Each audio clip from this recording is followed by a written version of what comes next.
It's definitely a difficult task for me.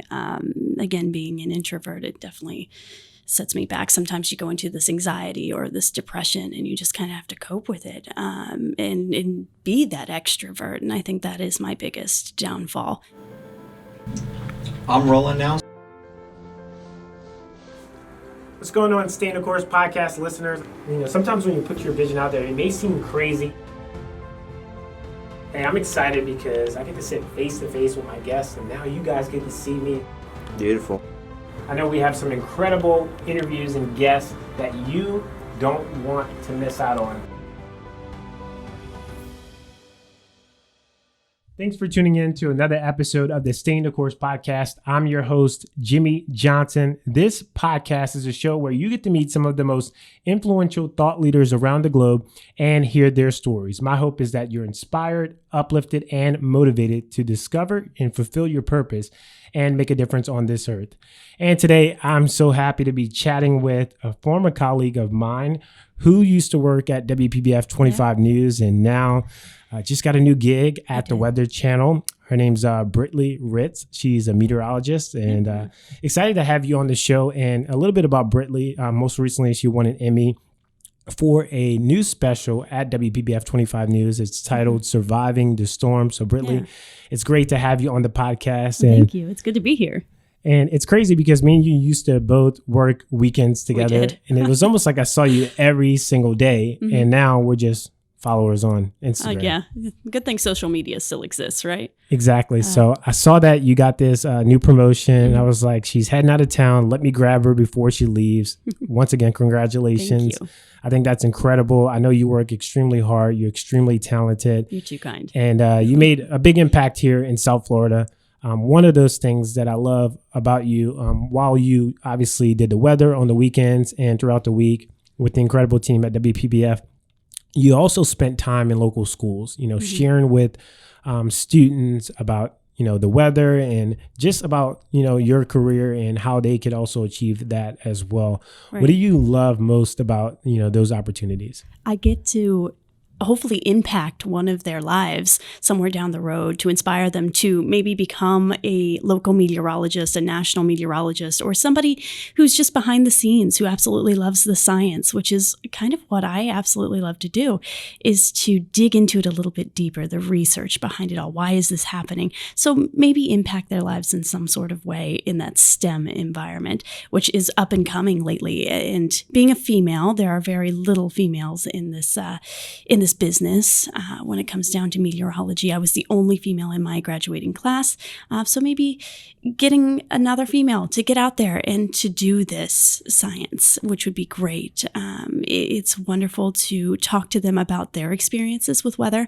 I know growing up, I had a terrible fear of this. At the age of 7, I saw my first tornado.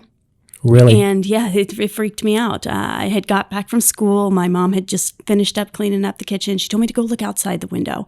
And so I did.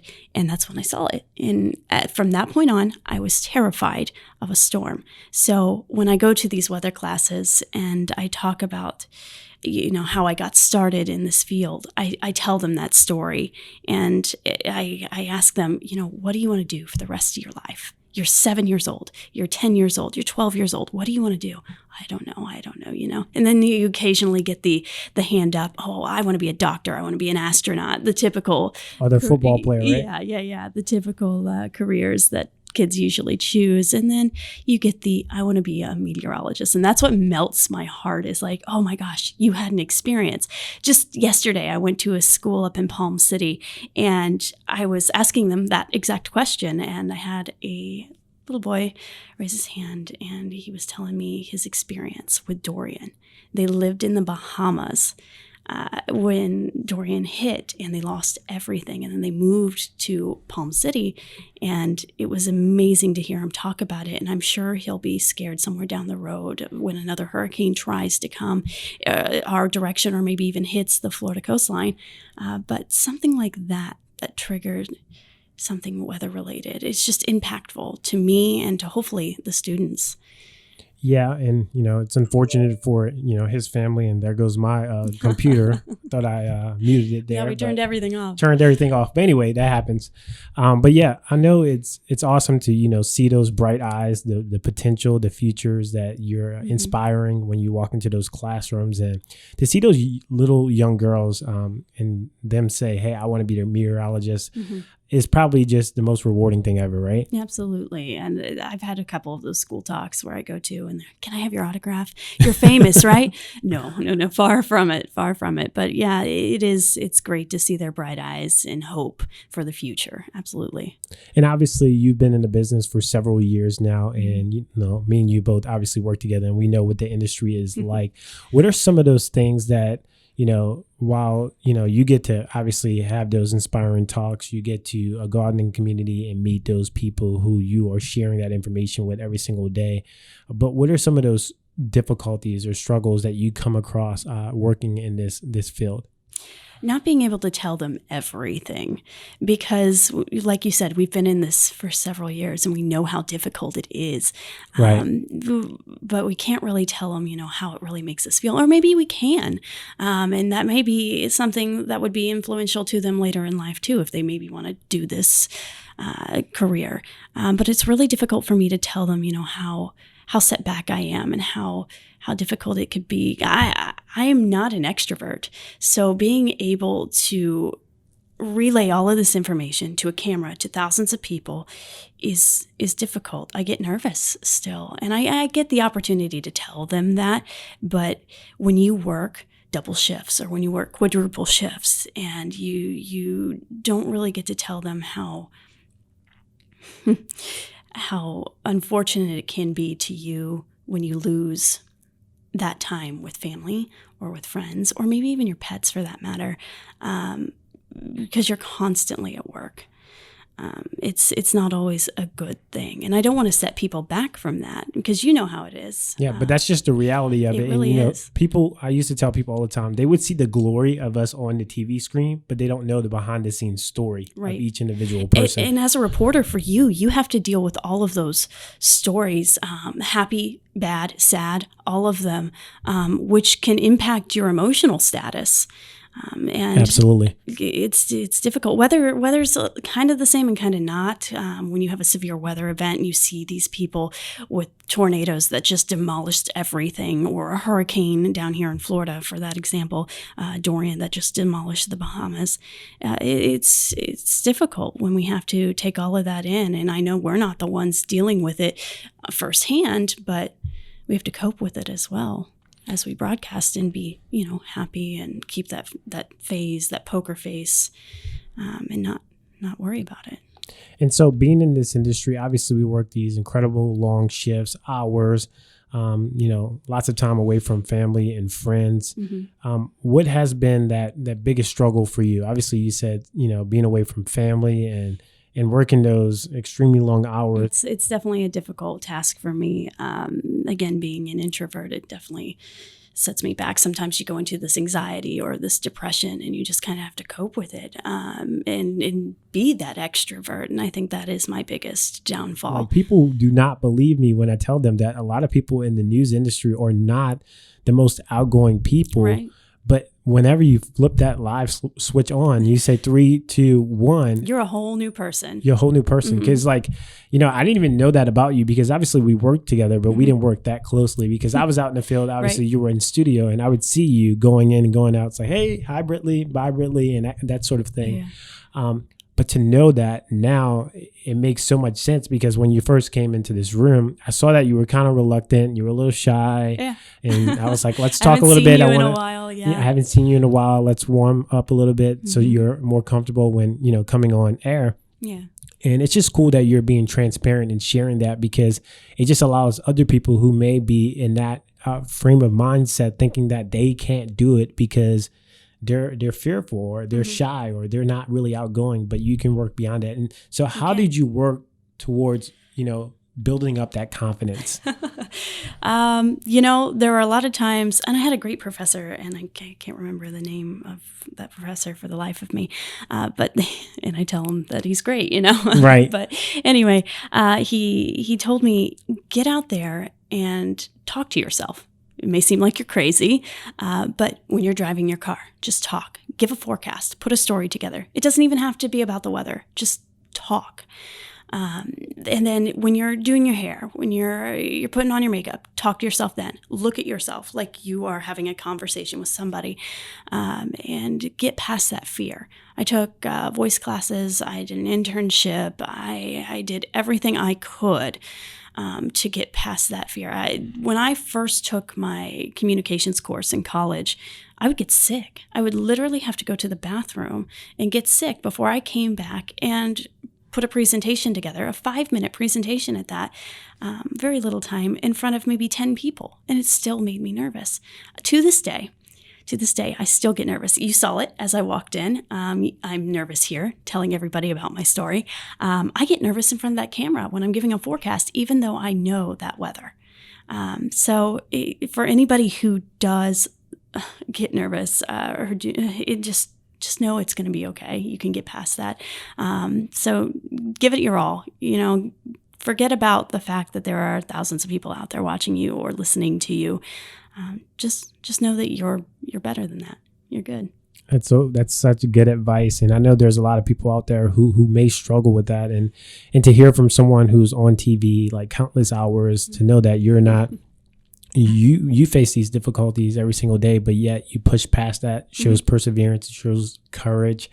It shows that your tenacity, it shows that, you can do what you tell yourself that you can do, and not what your mind tells you can't do. Yeah, you're essentially brainwashing yourself and letting you know it's okay. Absolutely. And I saw a clip one day where you were reading like the forecast model, and it was like, I think it was Abacoa, which is a town. No. And you said avocado instead. So Aaron, Guy, and I were talking about avocados. I don't remember if it was like a National Avocado Day or something along those lines, but we were talking about the benefits, the health benefits behind them all.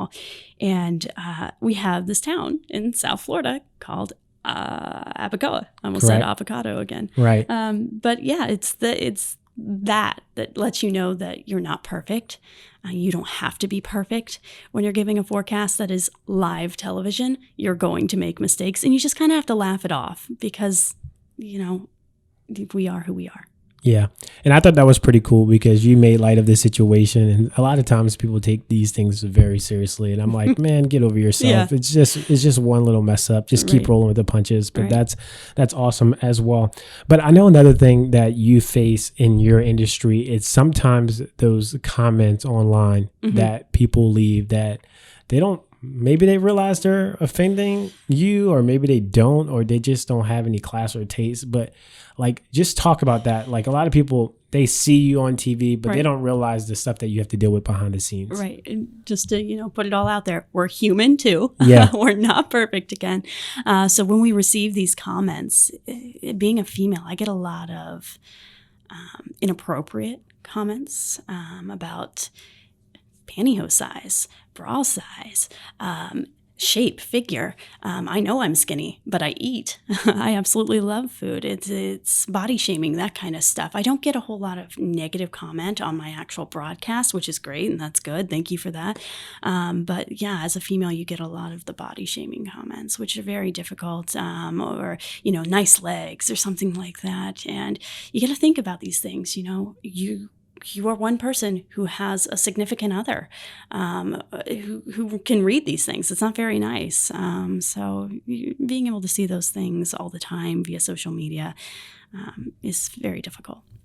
Yeah. And, I've experienced that out in the field as well. Just, racial slurs or what have you. Oh, I'm sure. And just knowing that, those are the things that you guys deal with on a day-to-day just gives me the goosebumps, because I hate that you guys have to go through that, because I remember working in the industry. I heard those stories that you guys shared about people leaving those negative comments, and I've seen them in my emails as well, just in a different way. And for women in the industry, it could be even more difficult, because people are not only just making those negative comments, they're talking about your weight, all kind of stuff. And it's crazy, especially in South Florida, where it's a market where they want you to show a little bit more skin. Right. It's not said but it's almost insinuated in a way, right? Am I wrong? No, you're right. 100%. People like to see the off the shoulder look with the dresses, maybe a little more leg. But then you have your conservative folks who are like, well, you showed way too much. I remember wearing a dress New Year's Day last year, and it was a black sequin dress. It wasn't see-through. It was laced. It had sleeves that came down to here. It had a crew neck, so it wasn't like it was down all the way down here. It was very similar to the shirt that I have on, and the dress came just above my knees, a typical dress that I would normally wear. And then I got a email from a woman who basically said, oh my gosh, you're showing way too much cleavage. One, I don't have much to show off anyway. And the other Barbara, is... tell Bob, your husband, to get off the couch and stop making a big deal about Britley, right? Exactly. So there you have it. Those little things like that just kind of get at you, especially when you're during a show and you're reading these comments. You have to put on a face afterwards because you're like, that's degrading. I have to now act like I'm okay in front of this camera when I'm really not. Because it can be hurtful. In this business, you have to have a thick skin, really thick skin. And, absolutely. You just kind of have to grin and bear it.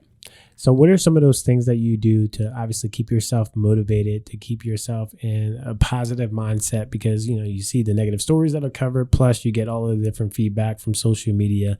What do you tell yourself maybe before you go on air or even afterwards to keep yourself motivated? You're just better than that. I just keep saying you're better than that. Everything's going to be fine. Of course, I read God's word, so that definitely helps. And you just kind of have to, again, brainwash yourself into knowing that whatever they say isn't you. You know who you are. They don't. They don't see you on a daily basis. They don't talk to you on a daily basis. They just don't know you. That's good. And so one of the things that I know outside of you working in the news industry as a meteorologist and seeing you on the air telling us what the latest forecast is that you're super, super passionate about drawing and painting. Why is it important to have a passion outside of what you do on a day-to-day? So you're not feeling like you have to do your job. Although I don't think weather is my job, it is also a passion of mine. My parents always told me, do something you love and you'll never work a day in your life. Yep. So I have that as well as my art. And art helps me kind of release the stress of the news business because it's not always friendly, as we just talked about. So I can get into that and just kind of sit there and draw and analyze over something that's not weather, that's not news, and it gets my mind off of those things. And so when did you find out that you had this gifting for painting and drawing? Because I was young. I was very young. I went to the doctor and I remember he gave me this stick. The sticks they put in your mouth to kind of say "ah," and do that popsicle kind of stuff. stick, right? The popsicle stick, if you will. And he told me to draw a picture on that because every time he would draw a picture for me and it would be a little bunny rabbit or something similar to that. And I had a collection somewhere at the house with all of these on there. And he told me to draw one day. So I did, and I drew a little picture and he's like, wow, it's not a stick figure. You're 3 years old and you're drawing something that's not a stick figure. So my dad also had an artistic ability, so I probably pulled it from that. My grandfather, who is now passed, had an artistic ability as well. He did carpentry. So it kind of runs in the family. I drew through elementary school, just kind of sketches here and there. And then I got to high school and we had all different kinds of art classes and I just had interest in it. So I took all of these art classes and went to different art shows, got a scholarship, and I just had that natural ability, I guess. It's not that it's perfect art. There are so many artists out there that are way better, but art is portrayed in many different ways. Yep. So I'm more of a realist, and I work with the chalk pastel.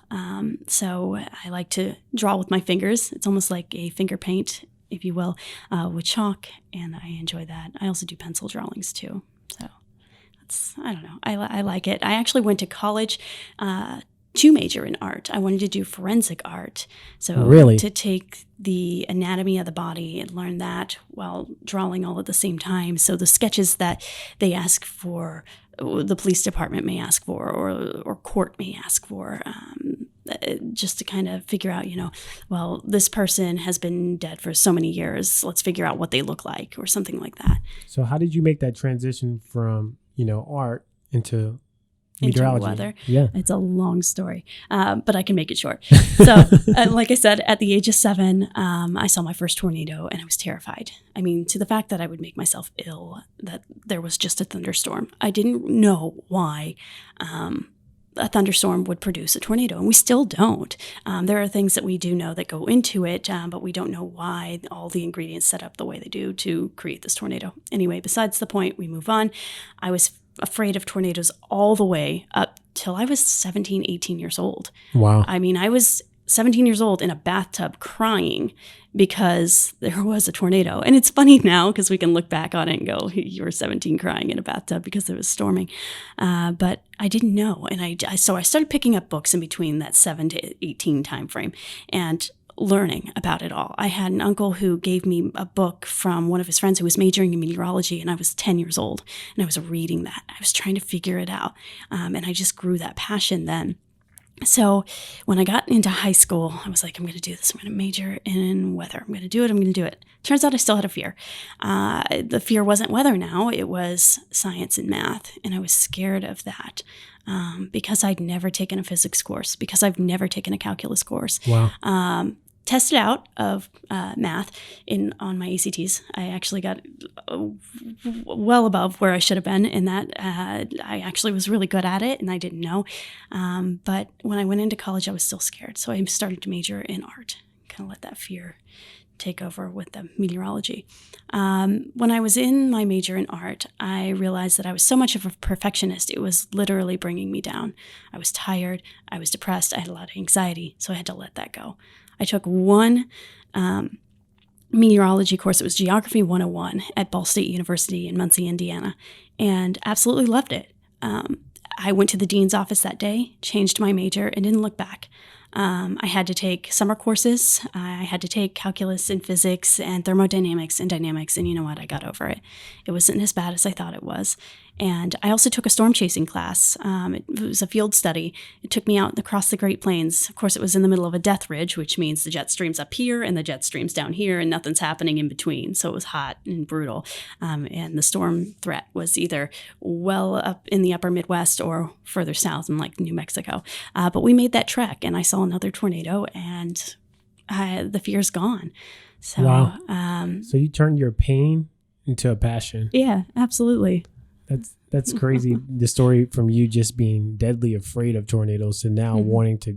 Do you like love storm chasing? I love if I could get out there and do it again, I absolutely would. For those of you who want to go storm chasing, make sure that you're aware of what you're doing and know how to read a radar.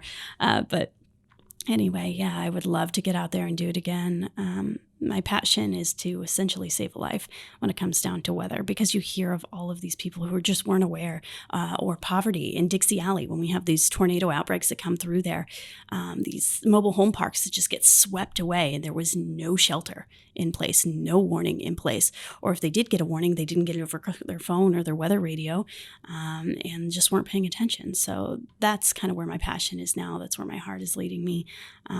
Although I'm still going to be in television when I go over to local now at the Weather Channel.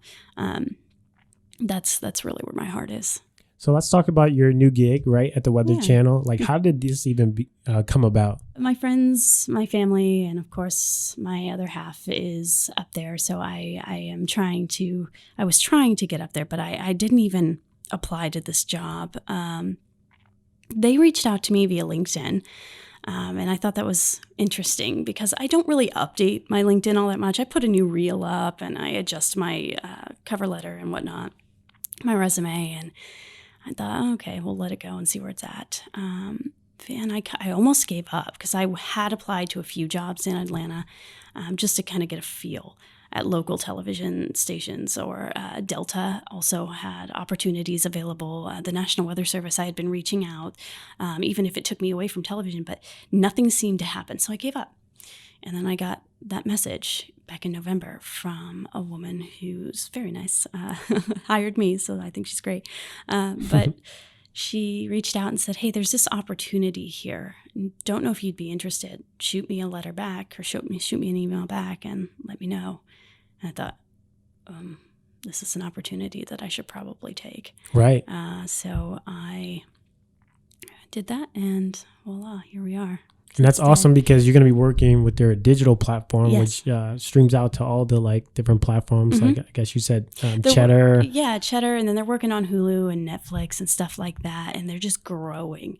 I wouldn't say exponentially, but they're growing quickly, which is interesting enough because you really don't think people are tuning into television anymore. I don't think so. People are picking up their mobile devices. Yeah. They're constantly living on this small device. I mean, you see people walking around the streets looking at this, seeing television or watching television on their phones, for goodness sake. So yeah, I'm hoping this takes off. I'm going to put my all into something that's pretty risky, but I think it's worth it. I think it's going to play out for you well. Just obviously stay the course. Mm-hmm. That's my cliche for being on the Stay the Course podcast.